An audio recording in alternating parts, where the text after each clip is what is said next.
নমস্কাৰ দিনটোৰ বহুকেইটা গুৰুত্বপূৰ্ণ খবৰৰ সমাহাৰেৰে মই জনাৰ্দন বৰা আৰু আপোনালোকে চাই আছে জেডি নিউজ। আজিৰ আমাৰ প্ৰথমটো খবৰেই হৈছে এটা গুৰুত্বপূৰ্ণ খবৰ।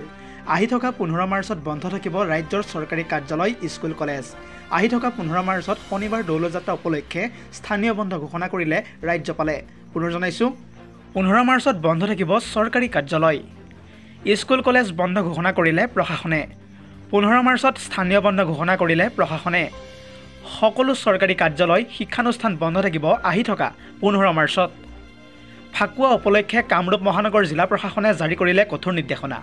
পৰৱৰ্তী খবৰ, অবৈধ অনুপ্ৰৱেশকাৰীক লৈ কেন্দ্ৰীয় চৰকাৰৰ বৃহৎ সিদ্ধান্ত গ্ৰহণ। এতিয়াৰে পৰা বিপদত পৰিব অবৈধ অনুপ্ৰৱেশকাৰী।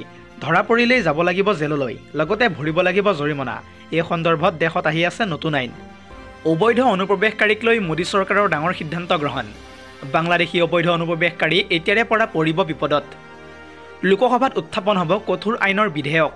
অমিত শ্বাহে লোকসভাত দাখিল কৰিব মেৰিগেশ্যন এণ্ড ফৰেনাৰ্ছ বিল 2025। এটা গুৰুত্বপূৰ্ণ খবৰ জনাই আছোঁ এই মুহূৰ্তত। এই বিধেয়কত আছে কাৰাদণ্ডৰ পৰা জৰিমনা পৰ্যন্তৰ ব্যৱস্থা। অবৈধ অনুপ্ৰৱেশকাৰীক বিহা হ'ব 5 বছৰ পৰ্যন্ত কাৰাদণ্ড।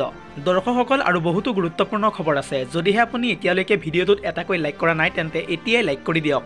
লগতে এনেধৰণৰ ভিডিঅ'সমূহ প্ৰত্যেক দিনে পাই থাকিবৰ কাৰণে আমাৰ এই চেনেলটো ছাবস্ক্ৰাইব কৰি কাষতে থকা বেল আইকনটো প্ৰেছ কৰি ৰাখিবলৈ একেবাৰেই নাপাহৰিব।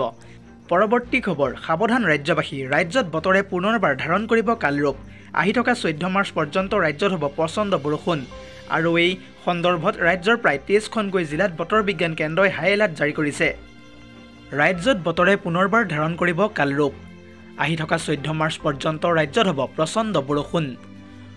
বতৰ বিজ্ঞান কেন্দ্ৰই এই সন্দৰ্ভত জাৰি কৰিছে এলাৰ্ট। আৰু সেই 23খনকৈ জিলাৰ ভিতৰত ক'বলৈ গ'লে কোকৰাঝাৰ, ধুবুৰী, বঙাইগাঁও, চিৰাং, গোৱালপাৰা, বৰপেটা, নলবাৰী, কামৰূপ গ্ৰাম্য, কামৰূপ মেট্ৰ', দৰং, ওদালগুৰি, মৰিগাঁও আৰু শোণিতপুৰ, নগাঁও, পশ্চিম কাৰ্বি আংলং, হোজাইকে ধৰি ডিমা হাছাও, কাৰ্বি আংলং, ডিব্ৰুগড়, চৰাইদেউ আৰু তিনিচুকীয়া, লখিমপুৰ, ধেমাজি, যোৰহাট, শিৱসাগৰ, মাজুলী, বিশ্বনাথ আদিৰ দৰে জিলাবোৰত হ'ব মুষলধাৰ বৰষুণ।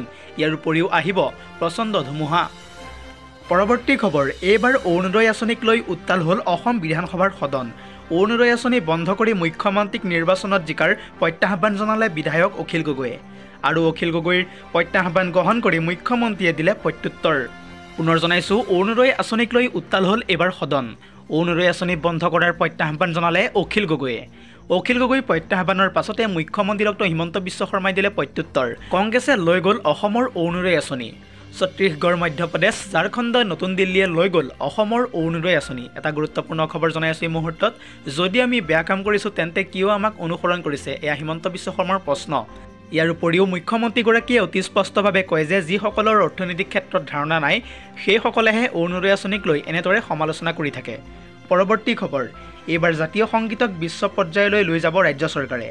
একেলগে 1 কোটি মানুহে গাব অ' মোৰ আপোনাৰ দেশ, এই ঘোষণা মুখ্যমন্ত্ৰী ডক্টৰ হিমন্ত বিশ্ব শৰ্মাৰ। আজিৰ আমাৰ পৰৱৰ্তী খবৰটো হৈছে, ৰাজ্যৰ লাখ লাখ মুছলমান লোকলৈ আহিছে এটা জৰুৰী খবৰ। ৰমজানৰ ৰোজাৰ ফিতৰাৰ পৰিমাণ নিৰ্ধাৰণ। এইবাৰ 70 টকা নিৰ্ধাৰণ কৰা হৈছে ফিতৰাৰ পৰিমাণ। ঈদ উল ফিতৰৰ নামাজৰ আগে আগে এই ফিতৰাৰ আদায় দিবলৈ আহ্বান জনোৱা হৈছে। কেন্দ্ৰীয় হিলাল কমিটি অসমে কৰিলে এনেদৰে গুৰুত্বপূৰ্ণ ঘোষণা। পুনৰ জনাইছোঁ, ৰমজানৰ ৰোজাৰ ফিতৰাৰ পৰিমাণ নিৰ্ধাৰণ। 70 টকা নিৰ্ধাৰণ কৰা হৈছে ফিতৰাৰ পৰিমাণ। 1633 গ্ৰাম ঘেঁহুৰ আটাৰ বজাৰৰ মূল্য ভিত্তিত 70 টকা ধাৰ্য কৰা হৈছে পৰিমাণ। ঈদ উল ফিতৰৰ নামাজৰ আগে আগে ফিতৰা আদায় দিবলৈ আহ্বান জনোৱা হৈছে। কেন্দ্ৰীয় হিলাল কমিটি অসমে এনেদৰে মুছলমানসকলৰ বাবে কৰিলে বৃহৎ ঘোষণা। আজিৰ আমাৰ পৰৱৰ্তী খবৰটো হৈছে আন এটা গুৰুত্বপূৰ্ণ খবৰ। এইবাৰ আমেৰিকাৰ বিপক্ষে থিয় হৈছে বিশ্বৰ প্ৰায় 3খনকৈ শক্তিশালী ৰাষ্ট্ৰ। মাৰ্কিন ৰাষ্ট্ৰপতি ডনাল্ড ট্ৰাম্পৰ সৈতে যুঁজিবলৈ সম্পূৰ্ণৰূপে সাজু হৈছে 3খনকৈ শক্তিশালী ৰাষ্ট্ৰ। এই সন্দৰ্ভত বিতংভাৱে জনাম ফুল প্লেটৰ মাধ্যমেৰে। ইখনৰ পিছত সিখনকৈ দেশে প্ৰত্যাহ্বান জনাইছে এতিয়া আমেৰিকাক। ডনাল্ড ট্ৰাম্পৰ সৈতে যুঁজিবলৈ সাজু হৈছে বিশ্বৰ প্ৰায় 3খনকৈ শক্তিশালী ৰাষ্ট্ৰ। চীন, ৰাছিয়া, ইৰাণে একত্ৰিত হৈ প্ৰত্যাহ্বান জনাইছে শক্তিধৰ তথা আমেৰিকাক। 2 দিনৰ পূৰ্বে ইৰাণক লৈ ডাঙৰ মন্তব্য কৰিছিল ডনাল্ড ট্ৰাম্পে। ইৰাণৰ পাৰমাণৱিক ঘাটিত লক্ষ্য কৰিম বুলি মন্তব্য কৰিছিল ডনাল্ড ট্ৰাম্পে। ডনাল্ড ট্ৰাম্পৰ এই মন্তব্যৰ পিছতেই ইৰাণেও ৰঙা চকু দেখুৱাইছে এতিয়া আমেৰিকাক। ইয়াৰ লগে লগে ৰাছিয়া, চীনেও আৰম্ভ কৰিছে এতিয়া যুদ্ধাভ্যাস। এটা যুদ্ধকালীন পৰিৱেশৰ গুৰুত্বপূৰ্ণ খবৰ জনাই আছোঁ এই মুহূৰ্তত। বিশ্বৰ 3খনকৈ শক্তিৰ দেশে গ্লফ অফ ওমানত চলাইছে এতিয়া নৌসেনাৰ অভিযান। নৌসেনাৰ অভিযানত অংশ লৈছে ডাঙৰ ডাঙৰ জাহাজেও। সাগৰৰ মাজত চীন, ৰাছিয়া, ইৰাণে শক্তি প্ৰদৰ্শন কৰিছে এতিয়া আমেৰিকাৰ বিপক্ষে। ইৰাণ ইজৰাইলৰ যুদ্ধত ডনাল্ড ট্ৰাম্পে পক্ষ লৈছে এতিয়া ইজৰাইলৰ। আলোচনাৰ বাবে ডনাল্ড ট্ৰাম্পে চিঠি লিখিছিল ইৰাণলৈ, আৰু এই ডনাল্ড ট্ৰাম্পৰ প্ৰস্তাৱক অস্বীকাৰ কৰিছে ইৰাণৰ সৰ্বোচ্চ নেতা আল খেমেনীয়ে।